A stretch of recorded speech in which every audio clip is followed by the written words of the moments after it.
아멘.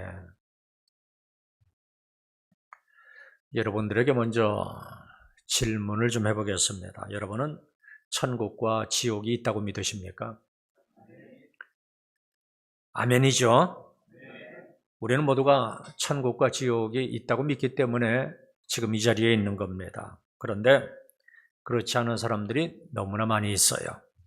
한국교회의 미래를 준비하는 모임이라고 하는 곳에서 코리아 갤럽에 의뢰해서 한국인의 종교의식에 대해서 조사를 했어요. 먼저 예수님을 믿지 않는 사람들에게 물어봤습니다. 천국이 있다고 믿으십니까? 내세를 믿느냐고 물어본 거예요. 그랬더니 33.9%가 천국을 믿는다고 대답을 했고 66%가 천국을 믿지 않는다고 대답을 했어요. 이번에는 기독교인들에게 물어봤어요. 영원한 천국이 있다고 믿으십니까? 그런데 놀라운 사실이 나타났어요. 교인이라고 대답한 사람들 가운데 무려 41.1%가 천국을 안 믿는다 대답을 했어요.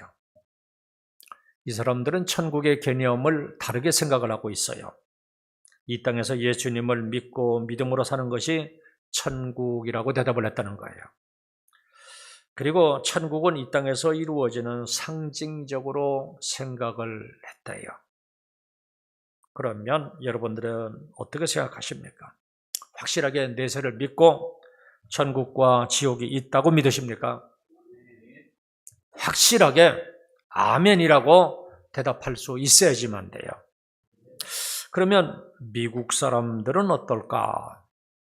미국 사람 8살부터 12살까지 학생들에게 천국의 실제를 믿느냐, 그러니까 천국이 실제로 존재하는 것을 믿느냐 이렇게 질문을 했는데 79%가 천국의 실제 장소를 믿는다고 대답을 했고 지옥의 실제 장소를 믿는다고 대답한 학생도 73%나 됐어요. 그러니까 한국보다 상당히 높았어요. 물론 저들도 혼합주의에 물들어가고 있어서 성경의 세계관을 온전히 받아들이는 것은 부모 세대보다는 덜하지만 그래도 천국과 지옥의 실제에 대해서는 우리보다 많이 받아들이고 있습니다. 통계를 보면서 느끼는 것은 우리 한국 사람들은 내세나 천국에 대한 관심이 적다는 거예요. 교회 다니는 사람들도 역시 큰 차이는 없는 것 같아요. 왜 이렇게 되었을까? 전문가들은 여러 가지로 이야기를 하는데 대표적으로 물질주의를 꼽습니다. 먹고 사는 것이 중요하다는 거예요. 이 땅에서 부유하고 풍요롭게 사는 것이 중요하지 내세는 별로 중요하게 생각하지 않는다는 거예요. 그런데 예수님을 믿는 사람들이 이렇게 된 것은 교회의 책임도 크다고 봅니다. 교회에서 너무 영혼에 대한 관심이 적어요. 교회의 본질은 영혼을 구원하는 겁니다. 그런데 가만히 보면 영혼을 구원하는 것을 부인하는 것은 아니지만 영혼에 대한 관심은 너무 적어요. 이것은 지금 우리들의 형편을 얘기하는 거예요. 예를 좀 들어서 말씀을 드리겠습니다. 여러분들은 전도할 때 교회 다니세요? 이렇게 물어보십니까? 아니면 예수님을 믿으세요? 이렇게 물어보십니까? 언뜻 보기에는 같은 말이지만 좀 달라요. 숨겨져 있는 의미가 달라요. 교회에 다니십니까? 이렇게 물어보는 것은 성장학적인 측면이 강하고 예수님을 믿으십니까? 이렇게 물어보는 것은 영혼 구원의 측면이 강한 거예요. 물론 교회 다니는 목적이 영혼 구원에 있지만 교회 다니는 것만을 너무 강조하다가 보면 영혼 구원에 대해서는 깊이 생각하지 못할 수가 있어요. 예수님을 믿는 것을 강조하면 어떻게 될까요? 예수님을 믿으라는 말은 예수님을 믿고 구원받으라고는 말이기 때문에 영혼에 대해서 관심을 갖게 되고 영혼을 구원하게 됩니다. 교회의 본질에 충실하게 돼요. 영혼 구원에 관심을 가지고 예수님을 믿지 않는 사람들에게 전도할 거예요. 이처럼 영혼 구원에 관심을 가지고 영혼을 구원시키는 교회가 하나님 보시기에 기뻐하는 교회이고 하나님을 기쁘시게 하는 좋은 교회가 됩니다. 사도행전에 나오는 초대교회를 보면 알 수가 있어요. 주 예수를 믿으라. 그리하면 너와 내 집이 구원을 받으리라. 이렇게 저들이 전했지. 교회를 다니라. 그리하면 너와 내 집이 구원을 얻으리라. 이렇게 말하지 않았어요. 그러니까 교회의 본질은 영혼을 구원하는 거예요. 우리들은 이 교회의 본질에 충실해야 돼요. 앞으로 더욱더 영혼 구원에 관심을 갖는 교회가 돼요. 왜 그래요? 천국과 지옥이 있기 때문입니다. 교회는 예수 믿지 않아서 지옥에 갈 사람을 예수님을 믿게 해서 천국에 보내는 곳이에요. 이 땅의 삶으로 끝나는 것이 아니라 반드시 다음 세상이 있다 하는 것을 믿어야지 돼요. 히브리서 9장 27절에 보면 한 번 죽는 것은 사람에게 정해지는 것이요 그 후에는 심판이 있으리니 이 땅에서의 삶이 끝나면 반드시 천국과 지옥이 기다리고 있다는 말이에요. 오늘 본문에서는 이 사실을 자세하게 말씀하고 있어요. 한 부자가 있었습니다. 이 사람은 자색 옷과 고운 베옷을 입고 자랐어요. 본문에서 옷을 이야기하는 것은 옛날에는 옷을 보면 그 사람을 알 수 있었기 때문입니다. 예전에 우리나라도 신분에 따라서 옷이 달랐어요. 평민이 입는 옷이 다르고 양반이 입는 옷이 달랐어요. 똑같은 양반이라고 해도 권력을 가진 양반의 옷이 다르고 보통 양반의 옷이 달랐어요.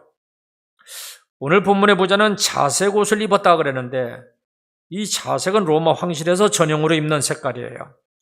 그리고 옷 한 벌을 자색으로 물들이려면 엄청난 비용이 들어간다고 그래요. 그러니까 자색 옷을 입었다는 것은 권력도 있었고 부자였다는 뜻이에요. 그리고 또 이 부자는 고운 베옷을 입었어요. 고운 베옷은 이 당시에 금값과 같았다고 그래요. 베옷 무게를 달 때 금무게하고 똑같이 취급했다고 그래요. 그러니까 이 사람이 고운 베옷을 입었다 하는 것은 얼마나 돈이 많은 부자였는가 하는 것을 알 수 있어요. 뿐만 아니라 오늘 본문에 보니까 이 부자는 날마다 호화롭게 즐기면서 살았어요. 잔치를 베풀면서 먹고 싶은 것을 마음대로 먹고 하고 싶은 것을 마음대로 하면서 살았어요. 요즘 말로 성공한 사람의 대표적인 모습입니다. 그런데 오늘 본문에 보니까 또 한 사람이 나와요. 나사로라고 하는 거지예요. 이 사람은 하루하루 먹고 살기가 힘든 사람이었어요. 더구나 몸이 헌데투성이었어요. 몸이 병들었다는 말이에요. 그래서 나사로는 부잣집 대문 앞에서 병든 몸으로 누워 있으면서 부자의 상에서 떨어지는 음식 부스러기를 얻어 먹으면서 배우를 채우려고 했는데 그러면 개들이 와서 그 헌데를 핥았다 이렇게 말해요. 그런데 세월이 흘러서 부자도 죽고 나사로도 죽었어요. 죽은 것으로 이제 모든 인생이 끝난 줄 알았는데 그것이 아니었어요. 다음 세상이 기다리고 있었어요. 거지는 죽어서 천사들에게 받들려 아브라함의 품에 들어가고 부자는 죽어서 고통을 받는 음부에 들어갔어요. 거지가 죽어서 아브라함의 품에 들어갔다는 것은 천국에 들어갔다는 말이에요. 이러한 표현은 마태복음 8장 11절을 보면 우리가 이해할 수가 있어요. 예수님이 백부장의 믿음을 칭찬하시면서 이렇게 얘기합니다. 마태복음 8장 11절인데요. 동서로부터 많은 사람이 이르러 아브라함과 이삭과 야곱과 함께 천국에 앉으려니와. 보세요. 많은 사람이 아브라함과 함께 어디에 앉을 것이라고 말해요? 천국입니다. 그러니까 거지 나사로가 죽어서 아브라함의 품에 들어갔다고 하는 것은 천국에 들어갔다는 말을 하는 거예요. 본문 23절에 보니까 부자는 죽어서 음부에서 고통 중에 있다 그래요. 여기 음부는 지옥을 말하는 거예요. 그래서 쉬운 우리말 성경에 보면 지옥으로 번역을 해놓았어요.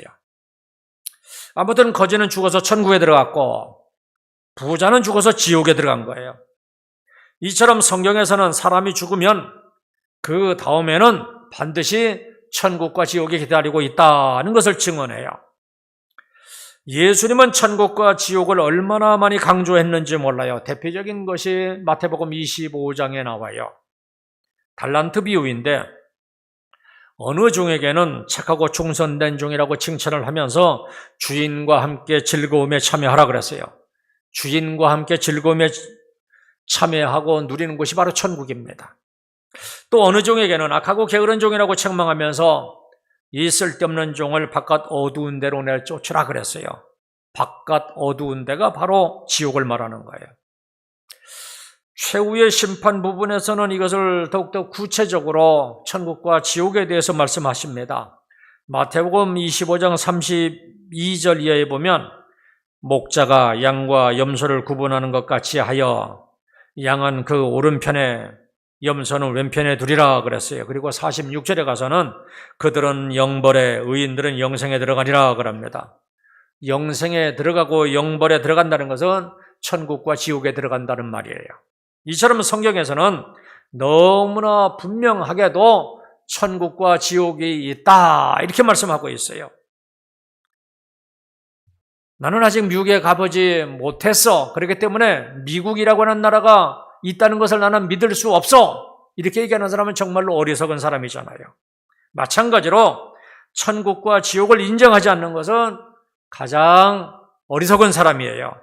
천국과 지옥은 내가 인정한다고 해서 있는 것도 아니고 내가 없다고 해서 없는 것도 아니에요. 천국과 지옥은 하나님께서 만드셨기 때문에 존재하는 거예요. 어떤 분은 그래도 죽어봐야지 알지 이렇게 생각하는 사람은 천국과 지옥을 만드신 분이 있다는 것을 생각하시기를 바랍니다. 천국과 지옥을 만드신 분이 말씀하시기를 천국과 지옥은 이와 같이 있다 말씀하면 믿는 거예요. 성경이 있다 하면 믿는 거예요. 성경은 절대 권위가 있는 하나님의 말씀이에요. 하나님의 말씀을 그대로 믿는 것이 지혜로운 사람이에요. 어느 집사님이 비행기를 탔어요. 장시간 비행기를 타야 되기 때문에 성경책을 가지고 가서 비행기 안에서 펴들고 읽고 있었어요. 그런데 마침 옆에 앉은 아저씨가 이 모습을 보고 비아냥거리는 투로말을 겁니다. 교회 다니시나 봅니다. 예, 저는 어느 교회 집사입니다. 그럼 뭐 하나 물어봅시다. 댁은 그 책에 있는 것을 다 믿습니까? 그러면 성경은 하나님의 말씀이거든요. 다 믿습니다. 그러면 고레 뱃속에 들어갔다 나온 사람의 이야기도 믿습니까? 그러면 믿고 말고요. 그렇다면 댁은 사람이 고레 뱃속에서 살 수 있다고 생각하세요? 글쎄요. 제가 나중에 천국에 가면 그 사람에게 물어볼게요. 이렇게 점잖게 대답을 했어요. 그러니까 이 사람이 비꼬는 틀이 이렇게 묻더래요. 그 사람의 천국에 없고 지옥에 있으면 어떻게 할 겁니까? 이쯤 되니까 이 집사님도 좀 화가 나서 이렇게 쏘아붙였대요. 그러면 당신이 지옥에 가서 물어보면 되겠네요. 그랬대요. 우리들은 성경을 하나님의 말씀으로 믿는 사람들이에요. 그렇다면 성경의 말씀대로 천국과 지옥이 실제한다는 사실을 그대로 믿으시기를 주님의 이름으로 축원합니다. 천국과 지옥이 있다는 것을 믿는 것은 아주 중요해요. 우리의 신앙이 달라지고 삶이 달라질 거예요. 본문 24절에 보니까 아버지 아브라함이여 나를 긍휼히 여기사 나사로를 보내어 그 손가락 끝에 물을 찍어 내 혀를 서늘하게 하소서 내가 이 불꽃 가운데서 괴로워하나이다. 이것이 지옥의 실상이에요. 부자는 지금 지옥에서 무엇을 하고 있습니까? 불 속에서 고통을 당하고 있어요. 그 불이 얼마나 뜨거운지 나사로의 손가락 끝에 물을 찍어서 내 혀를 서늘하게 해달라고 간청을 해요. 그런데 이런 것마저도 허용되지 않는 것이 바로 지옥이에요. 그러니까 지옥은 얼마나 참 고통스러운 것인지 하나님의 은혜를 조금도 맛볼 수 없는 것이 지옥이에요. 지옥이 어떤 곳인지 성경 여러 곳에서 말씀하고 있어요. 시편에서는 고통만 있는 곳이라 이렇게 말씀하고 있어요. 전도서에서는 일과 계획이 없는 곳이라. 이사야서에서는 벌레로 뒤덮인 곳이라. 마태복음에서는 꺼지지 않는 불못이라. 마가복음에서는 벌레도 죽지 않는 곳이라. 누가복음에서는 기갈당하는 곳이라. 데살로니가 후서에서는 영원한 멸망의 곳이라 그랬어요. 요한계시록에서는 꺼지지 않는 불꽃 가운데서 살아야 하는 곳이라 그랬어요. 보세요. 우리는 이 땅에서 아무리 괴로움을 당해도요, 항상 그것이 지속되지는 않잖아요. 근데 여기 지옥은요, 고통이 조금 더 끊이지 않냐고 이 고통이 계속되는 거예요. 얼마나 비참한 곳입니까? 반면에 천국은 어떤 곳인가? 오늘 본문의 표현을 빌리면 천국은 천사들의 받들려 들어가는 곳이에요. 그것이 얼마나 좋은 곳인지 요한계시록에 보면 구체적으로 말씀을 하고 있어요. 요한계시록에 보면 천국은 길이 황금 보석으로 되어 있대요. 이거 순금이거든요. 이렇게 조그만 거예요. 그런데 천국에 가면 온통 길이 전부 다 황금이요 보석이에요. 문은 뭐예요? 12진주문이 있다 그랬어요. 거기는 슬픔이나 곡하는 곳이 없어요. 끝없는 기쁨이 펼쳐지는 곳이에요. 이 땅에서는 우리가 너무 기쁠 때가 있잖아요. 그러면 순간적으로 탁 퍼뜩 드는 생각이 뭐예요? 그 다음에 어떤 고통이 올 것을 생각을 해요. 왜냐하면 이 세상에서의 기쁨은 계속될 수가 없잖아요. 그런데 천국은 안 그래요. 이 기쁨이 끊이지 아니하고 계속 기쁨이 계속되는 곳이에요. 빛만 있고 어두움이 없어요. 사망이 없어요. 저주도 없는 곳이에요. 우리가 사용하는 좋은 미사여구를 다 동원하더라도 천국을 정확하게 표현하지 못할 정도로 좋은 곳이 바로 천국이에요. 이 좋은 곳 우리는 꼭 가야지 돼요. 더구나 천국은 우리를 그토록 사랑하시고 구원해 주신 하나님과 우리 주님이 계시는 곳이에요. 보좌에 앉으셔서 모든 것을 새롭게 해주십니다. 구원받은 우리는 그곳에서 세세토록 주님과 함께 왕노릇하는 거예요. 그러니 얼마나 좋은 곳입니까? 그렇다면 우리는 어떤 일이 있어도 절대로 지옥에는 가지 말아야 되고 반드시 천국에는 들어가야 돼요. 그런데 안타까운 것은 많은 사람들이 천국과 지옥에 대해서 별로 대수롭지 않게 생각을 해요. 천국과 지옥의 실상에 대해서 우리가 단 10초만이라도 경험을 한다면 삶이 확 달라질 거예요. 기어코 천국에 들어가려고 길을 쓸 거예요. 여러분, 천국은 침노하는 자의 것이에요. 대수롭지 않게 그냥 살다가 때가 되면 그게 아니에요. 어찌하든지 천국을 생각하면서 내 영혼은 반드시 구원받고 천국에 들어가야 되겠다. 늘 이 생각을 가지고 살아야지 돼요. 천국과 지옥은 한번 결정되어지면 그것이 바뀌지 아니하고 영원한 거예요. 부자가 그제 나사로를 보내어서 그 손가락 끝에 물을 찍어서 내 혀를 서늘하게 해달라 이렇게 간청했을 때 뭐라고 하는가? 26절 한번 보세요. 너희와 우리 사이에는 큰 구렁텅이가 놓여 있어 여기에서 너희에게 건너가고자 하되 갈 수 없고 거기서 우리에게 건너올 수도 없게 하였느니라. 보세요. 지옥은 한 번 들어가면 영원히 나오지 못하는 곳이에요. 또 우리가 상상하지도 못하는 고통이 있는 곳이에요. 오죽하면 부자가 아브라함에게 이러한 부탁을 합니다. 28절에 보니까 나에게 형제 5이 있는데 나사로를 보내서 지옥이 이렇다, 지옥은 반드시 있다 하는 것을 좀 알려주어서 그들이 이 고통받는 지옥에는 오지 않게 해달라 이렇게 간청을 해요. 그래서 뭐라고 합니까? 그들에게는 모세와 선지자들이 있으니 그들에게 들을지니라. 모세와 선지자들의 말을 들으라는 거예요. 이 말은 복음은 이 땅에 살고 있는 성도들을 통해서 들으라는 거예요. 복음은 천사가 전하는 것도 아니고 죽었던 자가 살아나서 전하는 것도 아니고 모세와 선지자들의 말을 이미 듣고 알고 있는 성도들 그들에게 들으라는 거예요. 이미 구원받는 우리들에게서 들으라는 거예요. 그러니 우리들의 사명이 얼마나 막중합니까? 지옥이 있고 천국이 있다는 사실을 전하는 것은 바로 우리들의 사명입니다. 하나님이 우리에게 맡겼지 다른 어느 누구에도 맡긴 적이 없어요. 그렇다면 우리들은 사명감을 가지고 이 일을 감당해야 돼요. 그것도 감사하는 마음으로 감당해야 돼요. 복음을 전할 수 있는 기회는 전도 대상자가 이 땅에 살고 있는 동안까지예요. 죽어서 천국이나 지옥으로 가버리면 이제 기회가 영영 없어지는 거예요. 그런데 언제 누가 먼저 이 세상을 떠날지 아무도 모르는 거예요. 따라서 항상 오늘이 마지막이라 하는 심정으로 때를 얻든지 못 얻든지 기회를 만들어서 미루지 말고 복음을 전해줘야지 돼요. 지난주에는 가장 아름답고 칭찬받을 만한 일이라고 하는 제목으로 말씀을 드렸어요. 그리고는 나도 하나님이 가장 기뻐하시는 이 전도를 해야 되겠다 다짐도 했을 거예요.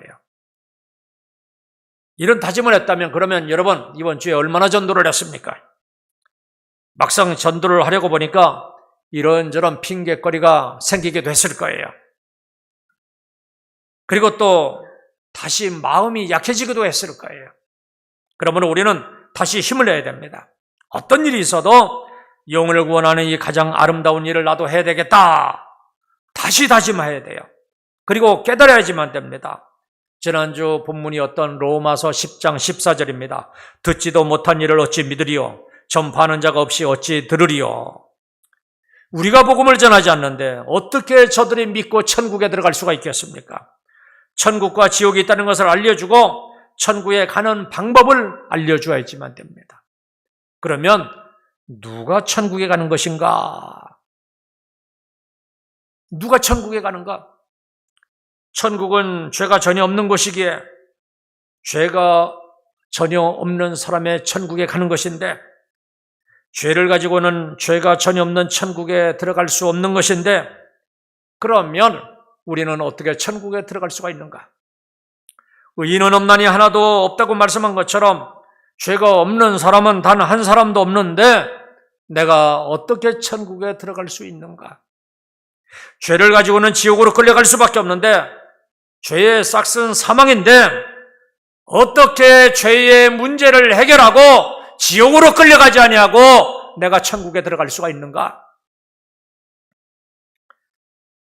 우리가 어떻게 구원받을 수 있는지 하나님께서는 그 방법을 예표적으로 우리에게 보여주셨어요. 먼저 창세기 3장 15절에 보시면 먼저 죄를 세상에 들어오게 한 사탄을 심판하시는 말씀이 나와요. 창세기 3장 15절 말씀입니다. 내가 너로 여자와 원수가 되게 하고 내 후손도 여자의 후손과 원수가 되게 하리니 여자의 후손은 내 머리를 상하게 할 것이요 너는 그의 발꿈치를 상하게 할 것이니라. 사탄과 그 하수인들이 악한 감정을 가지고 여자의 후손 예수님을 칠 것이지만 그의 발꿈치를 침으로 별로 치명적이지 못할 것이라고 하는 말씀이에요. 하지만 여자의 후손 구원자이신 예수님은 뱀의 머리를 상하게 할 것이므로 사탄에게는 다시 회복할 수 없는 치명적인 손상을 입힐 것이라고 하는 말씀이에요. 그래서 사탄은 예수님을 십자가에 못 박지만 예수님께서 다시 살아나심으로 사탄의 절대적인 무기, 사망의 권세를 꺾어버리심으로 이제는 사탄이 회복할 수 없는 치명적인 손상을 입게 됩니다. 그래서 이제는 더 이상 우리는 이 사망이 우리의 왕노릇을 하지 못하게 되었습니다. 그동안은 모든 사람은 사망 앞에서 다 굴복했습니다. 그런데 이제는 아니에요. 더 이상 사망은 우리에게서 왕노릇할 수 없게 되었습니다. 이 말씀을 하시고는 어떻게 이 일이 이루어질 것인지 하나님이 예표적으로 보여주신 사건이 있어요. 창세기 3장 21절 말씀인데요.